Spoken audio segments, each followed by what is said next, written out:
Morning, everybody. Thanks for joining us today. Today we're going over the market stats for the week ending February 10th. Let's get right into those numbers. 85 days closed on market this past week, a 6.90 month supply. Absorption rate was at 14.48. Average list price this past week, $783,242. Average sale price this past week, $644,321. And our list price to sale price retention at 97.80.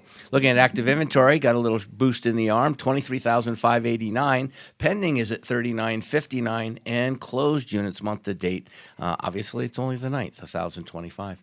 Looking at new listings, good job, 2,329 taken this past week. Days on market is at 104 for for active, and for closed at 84.9. Looking at our price ranges in the lower left-hand side, we finally have a column in the red. Not necessarily a good thing, but then again, the price range of $4 million to $5 million took a little bit of a hit, just volume count that particular week. Way over on the left-hand side, 65.93% of the entire MLS inventory is under $600,000. $600,000 to $1 million is at 20.07, and $1 million and up represents 14% of the current inventory. Taking a look at the spreadsheet where everybody gets to be the expert, look in the very center column, you'll see that's the same period of time 2 years ago. To the left of that, 2024, and week-over-week analysis. So new listings, yes, last week we thought we were doing good, 2,309, we're at 2,329 this week. That means not 29 more, an additional 2,329. You know, my favorite number, way over on the left-hand side, we have our rules of thumb, 2,400 is what we're looking for. 1,825 taken last year, so we're well ahead of last year's numbers. And 2023, the same thing, but what does it mean to be well ahead? Basically, 2,329 means there's much more seller confidence in the marketplace right now, putting their homes on the market, knowing that there's some place they can go, that interest rates aren't too ridiculous, and they're willing potentially to let go of that 2.5% current interest rate they may have on a first or second mortgage. Taking a look at the active inventory at 23,589, 830 of those are in the coming soon category. 17,725 represent single-family detached. 2,849 new home constructions, and remember, that's not all the new homes that are out there. That's just the ones that the realtors have. A builder has hired a realtor, or they are a realtor, and they're putting it there for exposure. Could be a move-in ready property. It could be a spec inventory. It could even be a brand new community that the builder's announcing. 23,408 are in the non-distressed category. That represents 99.2% of the entire MLS, which means our short sales, lender-owned, and HUD are 0.8 of 1%. Taking a look at the pending we use to identify, are there other buyers in the marketplace? So more listings tell us if the seller's playing, and buyers tell us if the buyers, and pending tells us if the buyers are in the sandbox too.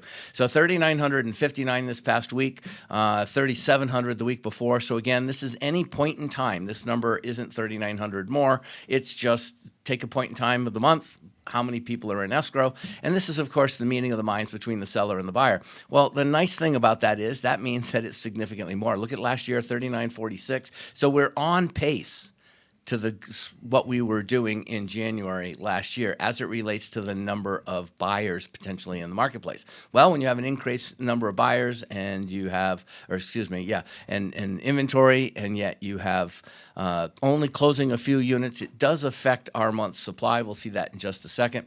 So for the month to date, we're sitting at 6.90 as a month's supply, 4.95 months supply the week before. Now, the only concerning factor here is that we were at 3%. 3 months supply last year. So it could be an anomaly. We were at 4.95 last week. Let's just let that go for the time period rather than overanalyze. Looking at median, which is at the bottom, that's 459,000. We were at 455 last week. Sliding our rise way across to December in the blue. 450,000 is where we were at the end of December. So we really aren't seeing that much of the inventory take off. But that particular number is based upon those products that are closed. So it's not the middle of the active, it's the middle of the closed. 85 days on market, it's in the yellow because it's not really a good number. We should be closer to 70 this time of year, but the 70 days on market is what's causing the 6.9% month supply change.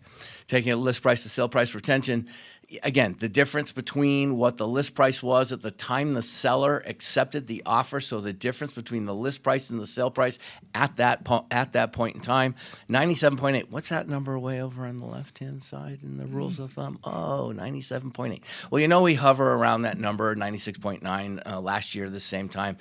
This tells us that the sellers are basically negotiating 2.2% on average of the properties that are being sold in the marketplace. So if you're going in, looking at a home, looking to purchase a home, or you are a realtor representing a buyer, it's good to know exactly what the average seller is giving away in the MLS right now. We have seen it over 100, which means that we're typically in a multiple offer scenario and the sellers are getting more than what their list price is.